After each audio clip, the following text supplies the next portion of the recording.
আসসালামু আলাইকুম, সবাইকে স্বাগতম আমার চ্যানেলে। আজ আমি আপনাদের সাথে একটা ডেজার্ট আইটেম শেয়ার করব, সেটা হলো ইটালিয়ান তিরামিসু। এটা এখন সারা বিশ্বেই এই ডেজার্টটা একদম ফেমাস হয়ে গেছে, আর এটা খেতে খুবই মজা হয়। বাট অনেক রেস্টুরেন্টে ট্র্যাডিশনাল ওয়েতে যেটা করা হয় সেখানে অ্যালকোহল ইউজ করা হয় অথবা কাঁচা ডিম ইউজ করা হয়, তার জন্য অনেকজনই এই তিরামিসুটা খায় না। বাট আজ আমি এগুলা কিছুই ইউজ করব না, কাঁচাও ডিমও দিব না আর অ্যালকোহলও দিব না। তো চলুন রেসিপিতে চলে যাই। তো এখানে আমি নিয়েছি 6টা ডিমের কুসুম, সাদা অংশটা আলাদা করে নিতে হবে। তো এখন এই কুসুমটাকে আমি কুক করব। তো আমি একটা পাতিলে দিয়ে দিয়েছি পানি। যখন পানিটা বলক আসবে, আমি যে একটা কাচের বোল নিয়েছি সেটা উপরে বসিয়ে দিলাম। এটার যে ভাবটা আসবে সেইভাবে এই ডিমটা সিদ্ধ হবে আর একটা কাঁচা স্মেলটা চলে যাবে। তো এখন আমি দিয়ে দিচ্ছি 1/2 কাপ চিনি। এই ডেজার্টটা মিষ্টি একটু কম থাকে, কেন বিস্কিটসও মিষ্টি থাকে, তো চেষ্টা করবেন একটু কম দিতে। তো এটা দিয়ে অনবরত নাড়তে হবে যতক্ষণ পর্যন্ত যে ডিমের মিক্সচারটা একদম এভাবে ঠিক হয়ে যায়। আর দেখতে পাচ্ছেন যে সাদা হয়ে গেছে, তো বুঝতে পেরেছেন যে ডিমটা সেদ্ধ হয়ে গেছে। তো এখন আমি এটা নামিয়ে এটাকে আবার অনবরত হ্যান্ড উইস্কের সাহায্যে মিক্স করব যতক্ষণ পর্যন্ত এটা ঠান্ডা না হয়ে যায়। তো আজ আমি মাস্কারপোনে চিজ ইউজ করব, এইটাই মেইন ইনগ্রেডিয়েন্টস তিরামিসুর জন্য, 500 গ্রাম। তো মাস্কারপোনেটা এখন আমি ডিমের মিক্সচারে দিয়ে দিব।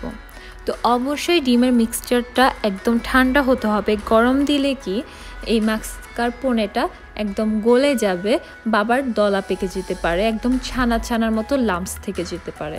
তো অবশ্যই ঠান্ডা করে দিতে হবে।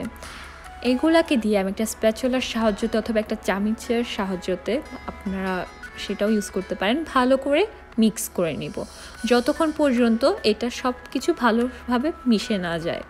তো দেখতে পেরেছেন যে সুন্দরভাবে একদম স্মুথলিভাবে এটা মিশে গেছে।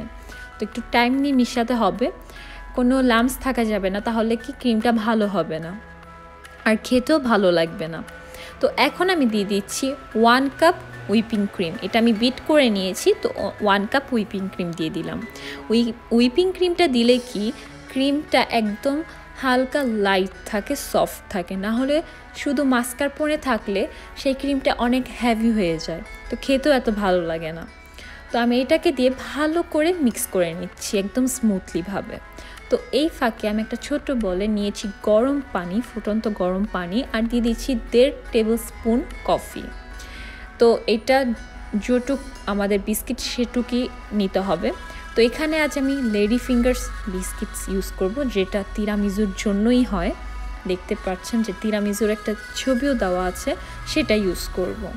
তো বিস্কিটসের পরিমাণটা আমি বলতে পারবো না, এটা ডিশের উপর ডিপেন্ড করবে, তো যেটুক লাগে। আর দেখতে পাচ্ছেন যে বিস্কিটসের উপরে চিনিগুলো আছে, তার জন্য আমি ক্রিমে অল্প চিনি দিয়েছি।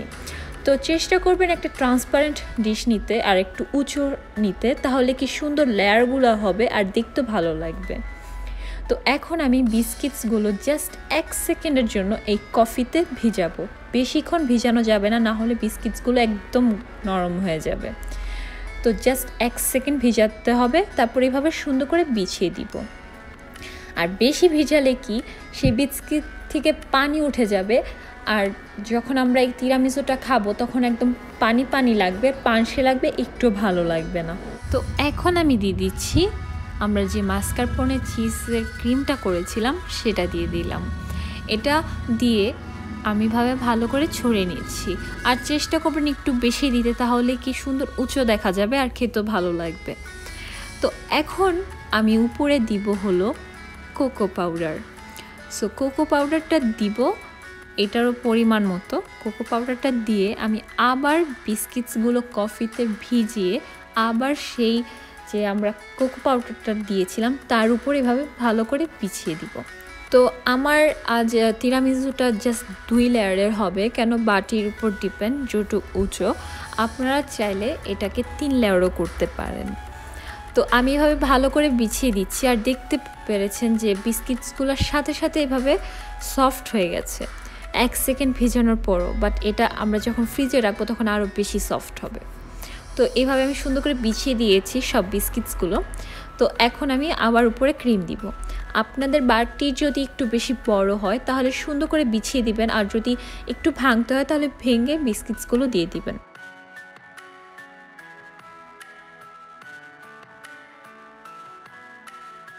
তো এখন আমি ক্রিম দিয়ে দিলাম, আর যেহেতু এটা লাস্ট লেয়ার, একটু চেষ্টা করবেন লাস্ট লেয়ারের সময় একটু বেশি করে ক্রিমটা দিতে, আর ভালো করে ছড়িয়ে দিতে হবে, কেন এটার উপরে আমরা আর কোনো কিছু ডেকোরেশন করব না, তো এইভাবে স্মুথভাবে করতে হবে।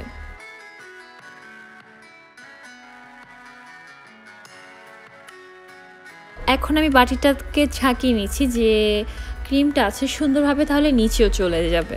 তো এখন আমি উপরে কোকো পাউডার দিয়ে দিচ্ছি। তো এখন আপনারা এটা কোকো পাউডার নাও দিতে পারেন অথবা দিতেও পারেন, কেন এটা আমরা সারা রাতের জন্য ফ্রিজে রেখে দিব, তার জন্য আমি একবারে কোকো পাউডারটা দিয়ে ফ্রিজে রেখে দিব। বাট আপনারা চাইলে যখন সার্ভ করবেন তখনও কোকো পাউডারটা দিতে পারেন। তো সারা রাতের পর আমি এটাকে সার্ভ করে নিয়েছি। আপনারা ওটা পিসেস করে কেটেও নিতে পারেন, বাট আমি তখন আলাদাভাবে আরেকটা করেছি। যদি আপনাদের ক্রিম থেকে যায় তাহলে আপনারা আলাদা ছোট বাটিতেও করে রাখতে পারেন। তো আমি এভাবে আলাদা করে নিয়েছি, তো সেটাই আজ আমি আপনাদের দেখাবো সার্ভ করে। তো দেখুন ভিতরে কত সুন্দরভাবে লেয়ারগুলো বোঝা যাচ্ছে, আর এটা খেতে অসাধারণ। যেহেতু যারা কফি লাভার হয়, চকলেট লাভার হয়, সব একসাথে একটা চমৎকার একটা ডেজার্ট। অবশ্যই বাসায় ট্রাই করবেন অ্যান্ড আমাকে জানাবেন কেমন হয়েছে। আজকের জন্য এইটুকুই। ভালো থাকবেন, সুস্থ থাকবেন। আল্লাহ হাফিজ।